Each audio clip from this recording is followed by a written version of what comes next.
Sieť nabíjacích staníc ZS Drive umožňuje rýchlo nabíjanie a ultrarýchle nabíjanie cez DC konektor CCS a SHAdeMO a pomalé AC nabíjanie cez konektor Mennekes Type 2. Dĺžka AC nabíjania závisí najmä od vstavanej palubnej nabíjačky v aute a v časovom vyjadrení sa môže pohybovať od 1 do 4 hodín.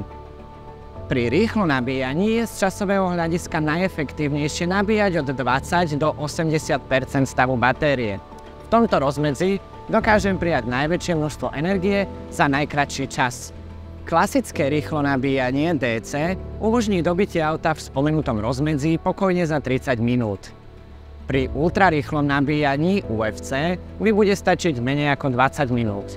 Závisí to od technických parametrov automobilu, teda aký má maximálny nabíjací výkon, a aj od konkrétnej stanice, aký maximálny nabíjací výkon táto nabíjacia stanica poskytuje.